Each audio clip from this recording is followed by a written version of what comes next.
pengukuran panjang. Oke, Pak record dulu ya ini ya proses ini.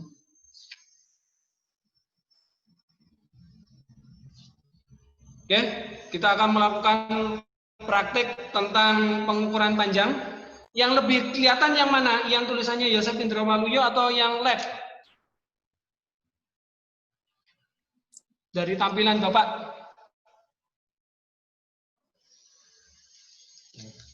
Ya udah, yang mana aja ya? Kelihatan semua kan? Iya, Pak. Nah, oke. Untuk pengukuran panjang, kita pakai buku. Bukunya yang ada di rumah kalian terserah buku apapun, ya. Bapak kebetulan pakai buku yang ini, buku fisika kelas, ya buku fisika. Ini. Nah, kita akan mengukur panjangnya dan lebarnya, panjang dan lebar. Oke. Tujuannya adalah kita akan mencari ketelitian alat, ya, alat ukur yang kita pakai yang di rumah kalian adalah penggaris. Tapi nanti kita akan coba menggunakan jangka sorong dan mikrometer. Sudah pada tahu semua ya jangka sorong mikrometer ya? Sudah ya? Dan sudah bisa membaca skalanya semua kan ya? Sudah, oke. Kalau diam itu biasanya sudah. Oke, sudah semua ya? Nah baik, nanti akan Bapak ulang lagi. Oke, kita akan mengukur pengukuran dan ketidakpastian menggunakan alat yaitu berupa penggaris. Oke. Dan bahannya yaitu adalah buku. Oke. Nah, kita akan menghitungnya, mengukurnya. Tujuannya dari sini adalah kita akan mencari nilai ketelitian dari pengukuran yang kita lakukan. Ketelitiannya sampai berapa persen, gitu ya? Ketelitiannya sampai berapa persen. Nah, itu tujuan kita mau untuk melakukan pengukuran yang kita akan lakukan. Apakah kita mengukurnya teliti atau tidak? Nah, yang pertama itu kita ukur dulu panjangnya. Sini ya. Panjangnya nyata enggak ya? Mantul ya? Oke. Di sini Bapak dapatkan adalah 17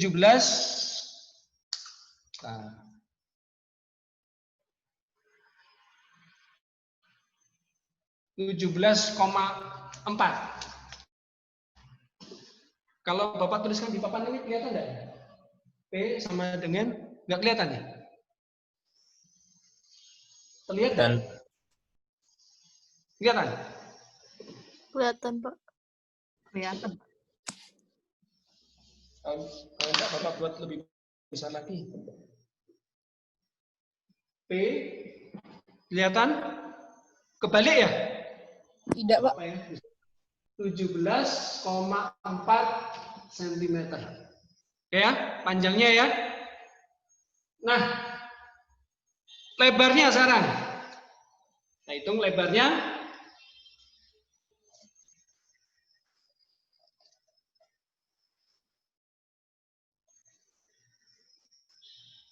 Lebarnya adalah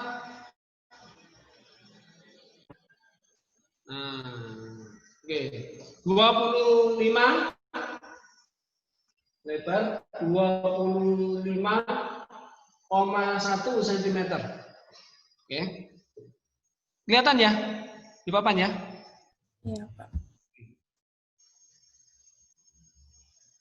Nah, kemudian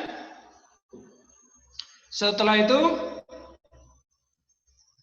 kita cari ketidakpastiannya. Kalau ketidakpastian kemarin bagaimana cara mencarinya? Rumus ketidakpastian yaitu delta X. Kelihatan ya?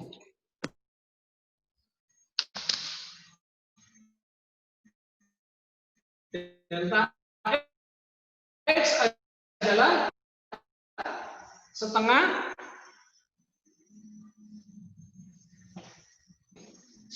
dari skala terkecil. Oke ya, setengah dari skala terkecil. Berarti kalau kita cari delta P-nya adalah apa? Setengah dari skala terkecil. Berarti setengah dari penggaris kita pakai ukuran berapa? 0,1 cm ya? Senti. Atau 1 mili ya, sama aja ya? Betul enggak? Rahasia? Oke, 1 mili atau 0,1 cm. Kenapa Bapak menggunakan cm? Karena kita mengukur panjangnya pakai cm. Oke? Supaya tidak bingung ya. Nah, kita masukkan di sini berarti adalah 0,05 cm. Kelihatan? Lihat ya. Nah, oke. Kemudian kalau lebarnya bagaimana? Berarti delta L-nya adalah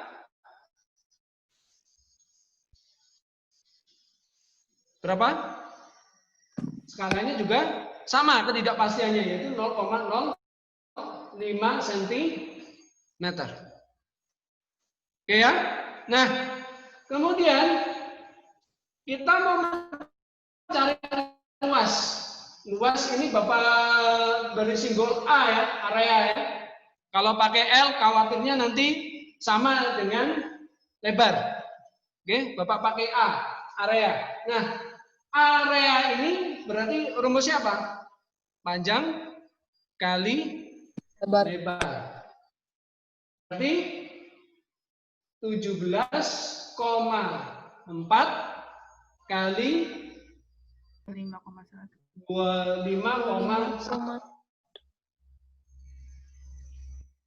25,1. Berarti berapa kalau kita hitung?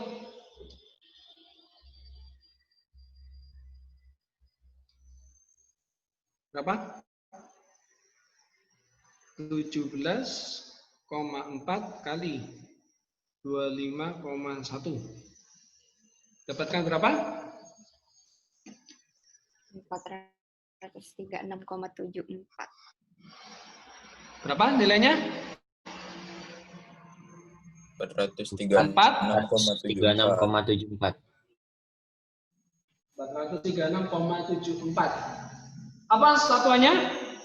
Sentimeter pangkat 2. Oke. Nah, untuk mencari delta A-nya, kita pakai rumusan apa? Ayo, kemarin sudah Bapak berikan yang kalau kalian sudah unduh di SIP, itu sudah ada tentang ketidakpastian untuk pengukuran yang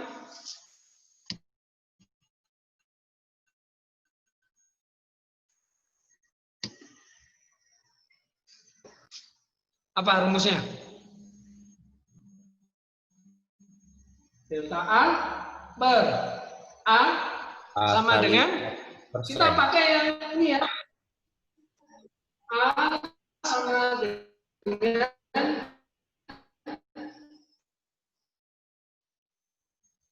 P kali R. Enggak ya?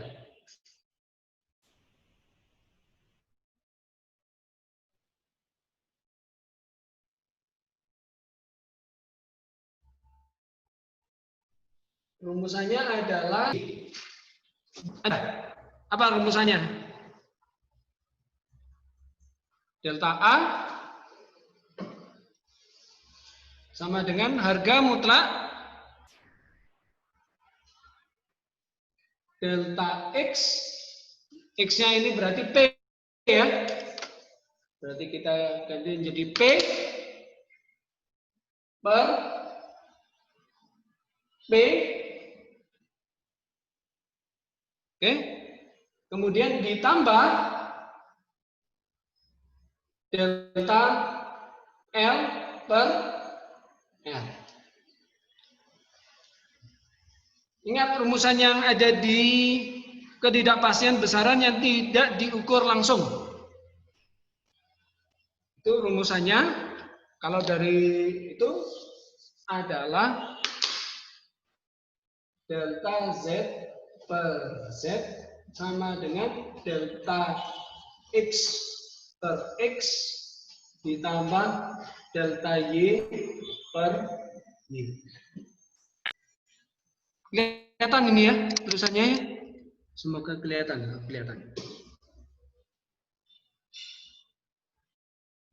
Oke ya? Nah, bagaimana ngitungnya berarti? Menghitungnya berarti kita cari delta A per A-nya berapa? Ini ya, nilai A ini ya. 4. Iya, betul.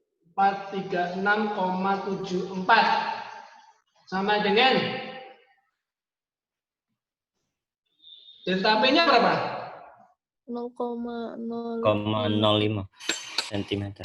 Betul, 0,05 per P-nya 17,4. 17,4. Betul. Sip. Lanjut.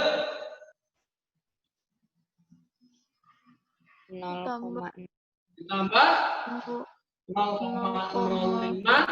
0,05 per 25,1. 25,1. Oke. Nah, kita selesaiin dulu yang ini ya. Ini berapa nilainya? Yang X itu dulu. Ini berapa? 0,05 per 17,4. Silau enggak ya? Silau. Blur, Pak. Enggak blur. Iya, lumayan silau, Pak. Tapi hitungannya bisa kalian ikuti ya. Bisa, Pak. Bisa ya hitungannya ya. Kalau misalnya tulisannya agak ngeblur, paling tidak, oh iya. Oke, Diana 2. Kalau tulisannya agak ngeblur mungkin apa ya cara berpikirnya atau cara mendapatkannya itu yang perlu kalian apa ya cermatilah seperti itu.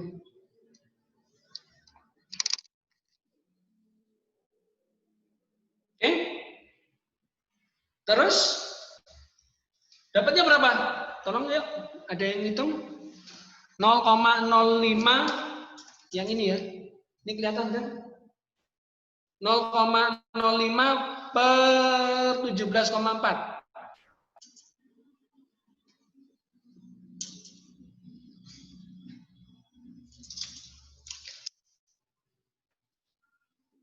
Berapa dapatnya?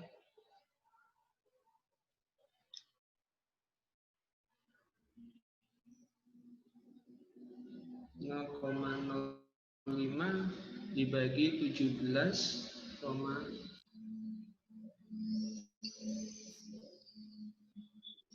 Banyak, Pak.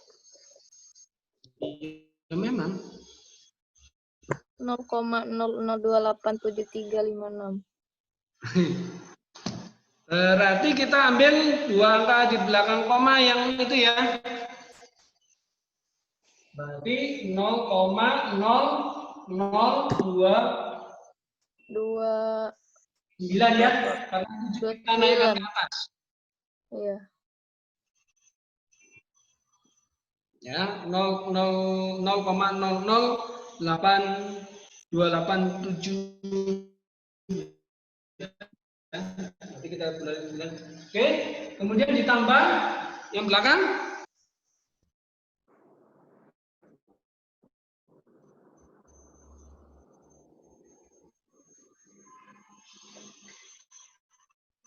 Nol koma nol dua. Biasa saja ya. Ya. Nggak apa-apa. Kelihatan enggak ini? Ya. Kelihatan ya? Ini ada sedikit mantul di sini.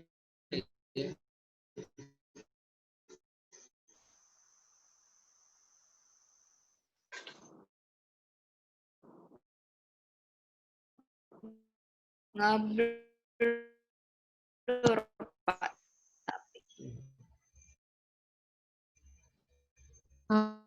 Ngeblur, Pak. Baik, berarti kita jumlahkan dulu ini ditambah 9. 0,00 ya. 48. Berarti kan ini delta A ya. Yang bawah ini kita kalikan ke atas. Yang bawah kita kalikan ke atas.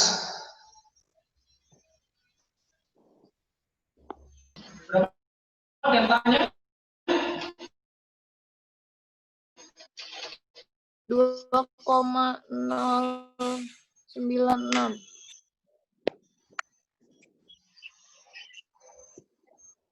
0,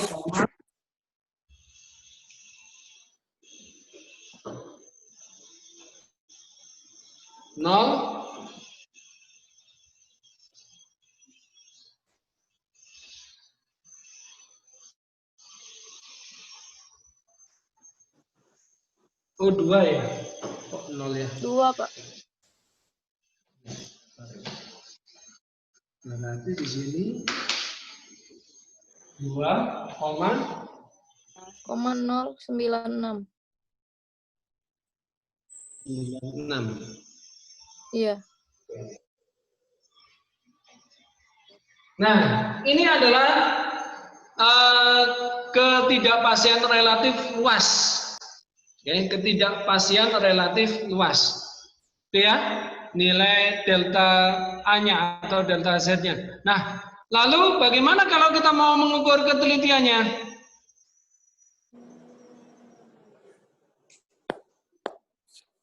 Ketelitiannya yaitu kita hitung dulu dari ketidakpastian relatifnya dulu. Ketidakpastian relatif.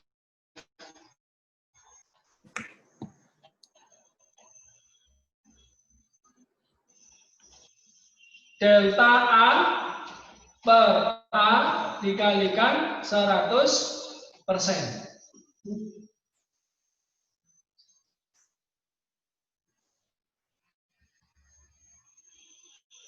Delta A per A dikalikan 100%.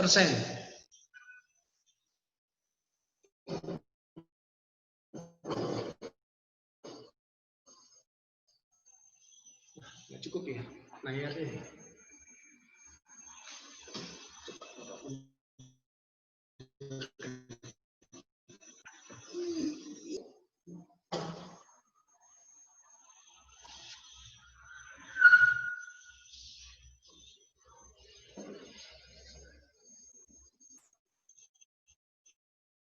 Hmm, 0,4. Berarti di sini hasilnya adalah 0,05. Salah. 2 itu ya Pak 0,05. Bapak ke mana ya? Ke sana ketutupan.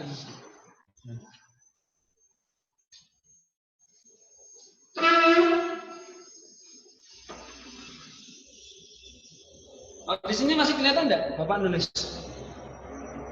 Kelihatan ya?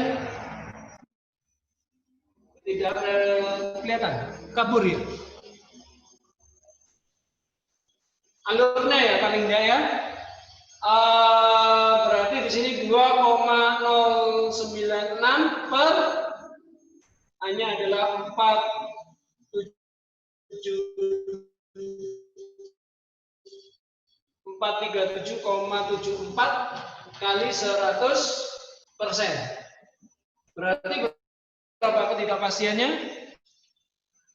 0,48%. 0, berapa? 48.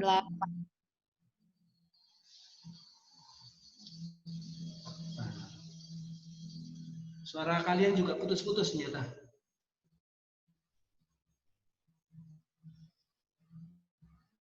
0,48% ya berarti ya. 0,48%. Oke? Seperti ini ya. Nah, berarti ketelitiannya berapa persen? Ketelitian berapa persen? Dan kurang 0,99, 9,52.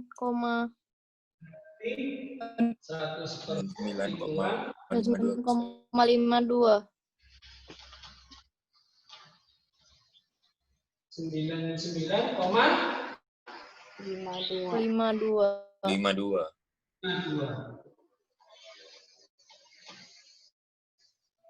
Oke, ini berarti ketelitiannya. Nah, menurut yang kita pelajari kemarin, berdasarkan yang kita pelajari kemarin, itu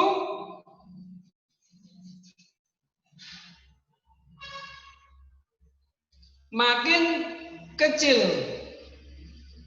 ketidakpastian relatifnya dalam persen, kita dapatkan adalah 0,48% ya. Makin tinggi ketelitian pengukuran.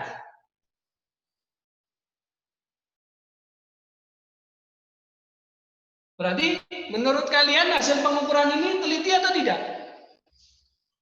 Teliti. Teliti karena kita pakai penggaris. Nah, sekarang kalau misalnya seandainya kita pakai jangka sorong,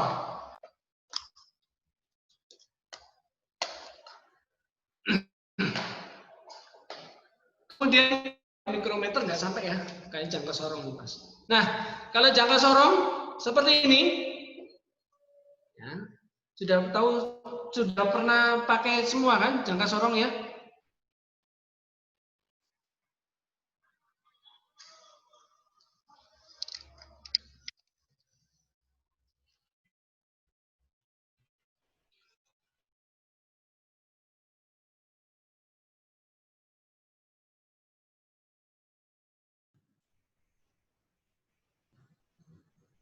Bentar ya, ada gangguan teknis.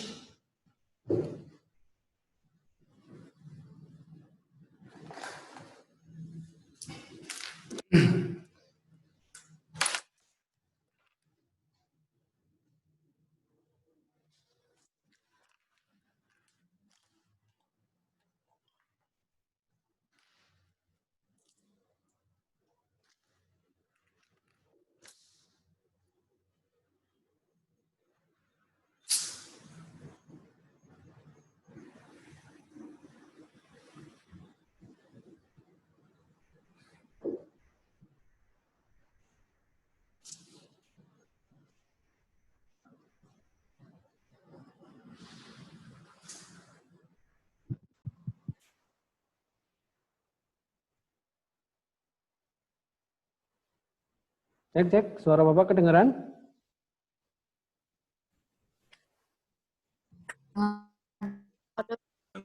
Terdengar ya? Nggak kedengaran? Dengar Pak, kedengeran.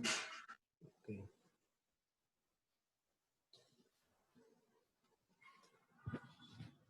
Tadi ada kendala teknis kepencet shutdown untuk yang komputer lab-nya.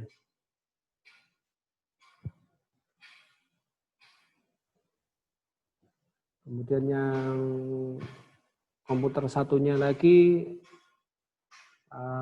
tahu-tahu keluar sendiri. Oke. Minta maaf ya. Oke. Untuk tadi pengukuran panjang yang ini, ketidakpastiannya adakah yang ditanyakan? Atau sudah jelas?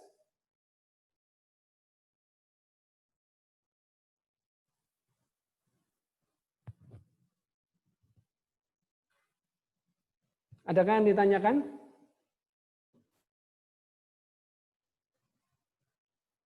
Untuk ini? Ada yang ditanyakan?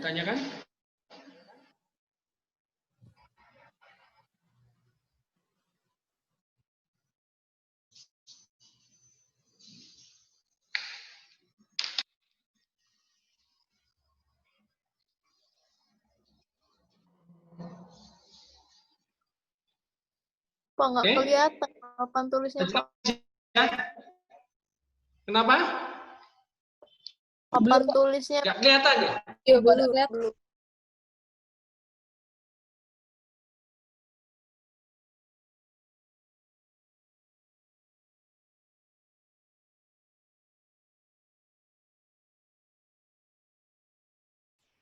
Mantul.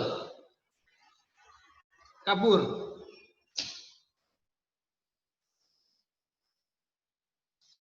Kaburkah atau mantul atau bagaimana? Kabur. Sudah tidak terlalu lagi, Pak. Lumayan. Sekarang udah kelihatan jelas? Lumayan. Lumayan jelas. Lumayan.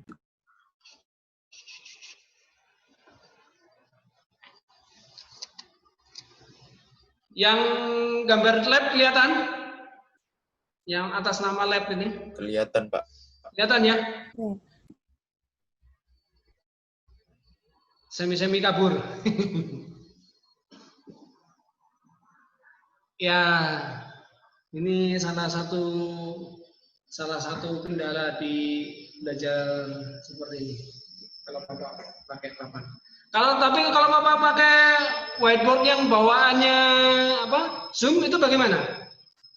Kelihatan? Enak yang langsung nulis. Enak yang langsung nulis ya? Oke. Ya. Oke. Tapi yang ini udah jelas ya langkahnya. Nanti pada pertemuan berikutnya akan Bapak coba untuk pakai yang apa langsung nulis dari Zoom-nya ya. Ya kita coba-coba dulu aja ya.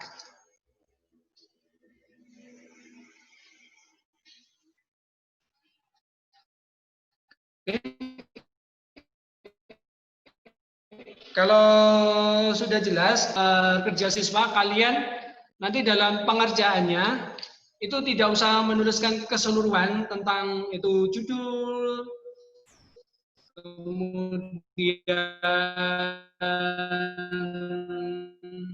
tujuan, dasar teori tidak, yaitu adalah alat dan bahan, kemudian hasil ini termasuk hitungannya yang seperti tadi Bapak lakukan ya, ini kita lakukan, kemudian kesimpulannya berdasarkan hasil pengukuran kalian itu apakah pengukuran kalian itu termasuk teliti atau tidak, dilihat dari mana? Dilihat dari ketelitiannya, persentase ketelitian ya.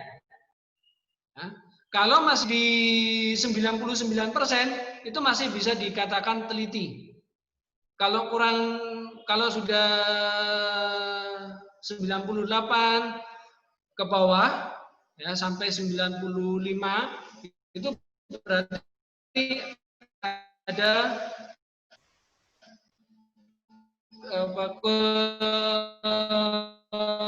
kurang tepatannya. Oke. Iya, masih agak ngelek-ngelek ya. Oke. Nah, kemudian kalau dia di bawah lagi 95% sampai 90% sampai di bawah berarti ada kesalahan dalam Oke, maka kalau sudah sampai 95 ke bawah dalam hal penelitian, ulang lagi. Kalau kalian lakukan praktek, ada ketidakpastiannya itu sampai 5% ke atas, berarti itu lebih baiknya adalah diulang.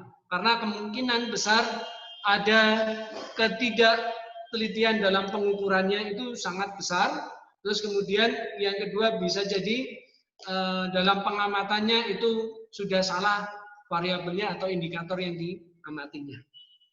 Itu ya. Jadi langkah-langkahnya lebih baik diulang kembali supaya hasilnya bisa menjadi lebih baik lagi.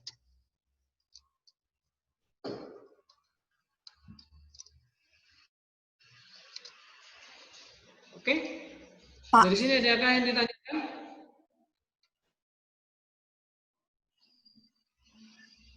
Untuk jangka sorong mikrometer sudah pernah semua ya?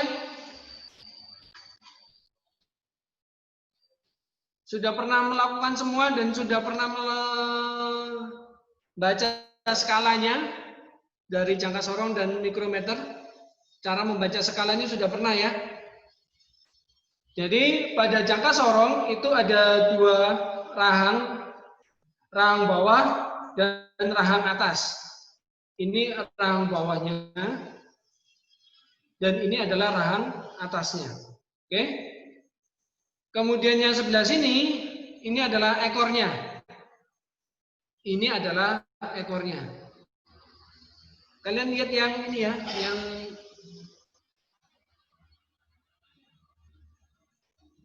yang ini. Bapak di mana ya posisinya? Oh, kalau kayak gini kelihatan ya? Tadi kelihatan apa enggak? Terlihat ya yang ini ya? Kelihatan. Tadi nggak kelihatan ya? Nah, kalau jangka sorong sekali lagi Bapak ulangi, ini ada dua, yaitu rahang bawah dan rahang atas. Ini adalah ekornya. Nah, ini adalah skala utama, yang ini skala nonius. Oke? Hanya mengingatkan kembali di SMP sebenarnya. SMP kan kalian sudah pernah ini semua, ya. Nah, untuk penggunaannya, kalau rahang bawah itu dengan cara kita menjepitnya. Oke, ini ada bendanya.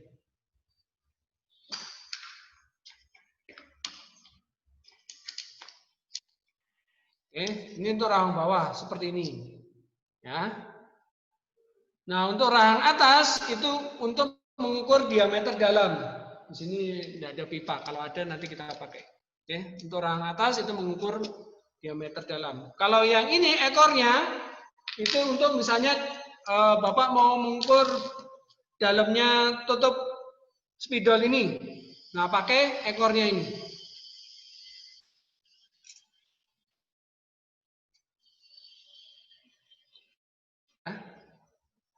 Nah, pakai ekornya seperti ini. Nah, dari sini kita baca skalanya. Oke ya. Jadi ekornya dari jangka sorong ini untuk mengukur dalamnya spidol ini. Oke. Ya, ini contohnya. Nanti untuk mengukur dalamnya benda yang kita tidak ketahui. Bisa pipa atau bisa apa, tapi jangan terlalu dalam. Nanti kalian mengukur sumur ya nggak mungkin pakai jangka sorong ya. Oke. Seperti itu. Nah, untuk mikrometer skrup, kalau ada jangka sorong, kemarin kita sudah tahu bahwa ketelitiannya adalah 0,1 mili. Kalau pada mikrometer skrup, ini adalah 0,01 mili. 0,01 mili. Jadi lebih teliti yang mikrometer skrup. Caranya bagaimana? Dengan kita buka seperti ini. Nah, kalau mikrometer skrup kita bisa mengukur ID card kita. Ketebalan ID card yang tipis ini kita bisa ukur menggunakan mikrometer skrup.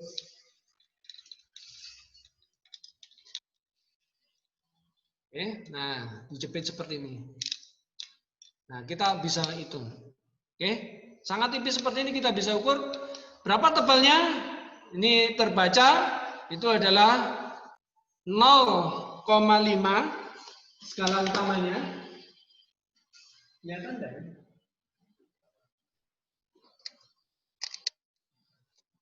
Ya. Skala utamanya adalah 0,5.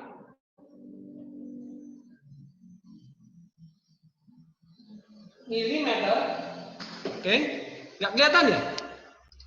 Kelihatan enggak? Kelihatan, Pak. Kelihatan ya? Kemudian skala noniusnya itu yang kecil ini. Ya, yang di sini, yang diputarnya. Nah, di sini terbacanya adalah segarisnya adalah di angka 15. Di angka 15 berarti 0,15 mm. Oke.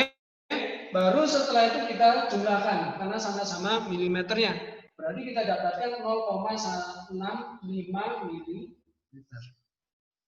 Berarti ketebalan ID card kita, ID card kalian itu adalah 0,65 mm. Apakah bisa kita ukur pakai jangka sorong ketebalannya dari ID card kita? Bisa. Apakah memungkinkan?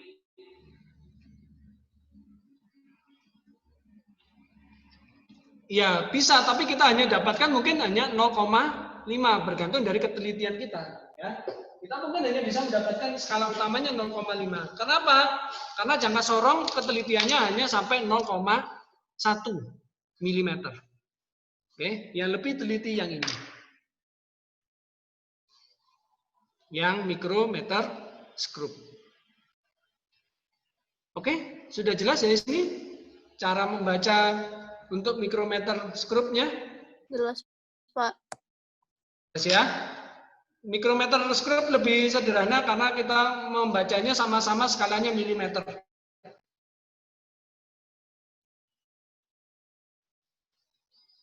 Oke? Adakah yang ditanyakan dari sini?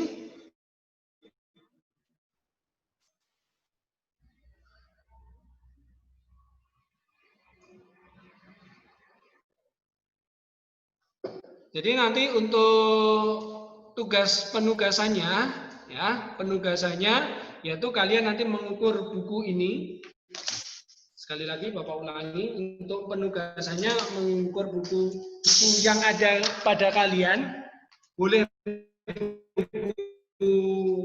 buku tulis seperti ini, nah, buku tulis seperti ini juga boleh, atau buku yang kecil juga boleh, terserah dimanapun yang kalian mau. Kemudian ukur panjang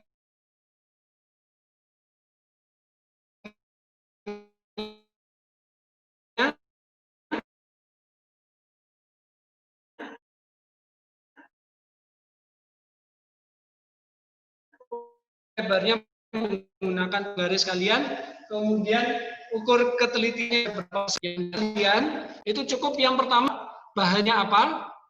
Oke. Kemudian yang kedua itu adalah hasilnya. Hasil dari mengukur panjangnya dan lebarnya, kemudian kalian cari delta P-nya, delta L-nya, kemudian kalian cari luasnya, cari delta A-nya, kemudian ketidakpastian relatifnya, dan ketelitiannya. Nah, itu hasil. Yang terakhir, kesimpulan. Ya, kesimpulan yang kalian buat. Oke? Jadi itu yang kalian isi nanti di SIP itu sudah ada. Ya, di SIP sudah ada soalnya. Yang perlu kalian isi hanya itu. Jadi kalian tidak perlu menuliskan ulang keseluruhan tentang LK-nya. Cukup yang nanti yang tadi Bapak sebutkan, alat dan bahan, hasil dan kesimpulan yang kalian kerjakan. Oke? Untuk tugas kali ini itu masuk dalam nilai praktek ya. Untuk tugas kali ini masuk dalam nilai praktek. Yang tadi Bapak lakukan ini Bapak rekam dan keseluruhannya nanti akan Bapak upload ke YouTube atau ke mana, itu nanti akan Bapak kirim linknya ke kalian, masuk dalam SIP kalian. Jadi kalau kalian nanti ada yang kurang jelas bisa dilihat lagi di videonya. Banyak keterbatasannya. Oke, seperti itu saja dari Bapak. Mohon maaf atas segala kesalahan yang terjadi selama berlangsungnya pembelajaran ini. Dan kalau ada yang ditanyakan, silakan tanyakan ke Bapak, lain Bapak juga ada. Kalau mau nanya WA juga silakan secara pribadi. Tapi sekali lagi, untuk jawaban tetap dikirim ke SIP, bukan dikirim ke LINE atau WA. Tapi kalau ada yang tanyakan, silakan tanyakan ke Bapak. Oke? Untuk Google Drive sebentar lagi akan Bapak hidupkan setelah ini. Ya, sampai jam 10. Setelah itu Bapak tutup lagi. Oke ya? Hasil kalian akan Bapak buka dari ini sampai jam 10, karena jam 10 kalian sudah belajar lagi di mata pelajaran yang lain. Oke? Begitu saja dari Bapak. Terima kasih banyak atas perhatiannya. Mohon maaf atas segala kesalahan yang telah terjadi pada pembelajaran ini. Dan sampai bertemu kembali di pertemuan minggu depan. Jangan lupa tugasnya dikerjakan. Oke? Yuk. Salam Makasih, sehat untuk Pak. semuanya. Makasih, Pak. Ya, sama-sama. Terima Makasih, kasih. Makasih, Pak. Makasih, Ya, Pak. terima kasih. Yuk. Makasih, Makasih, Pak. Pak. Ya, terima kasih, Jeng. Terima kasih semuanya.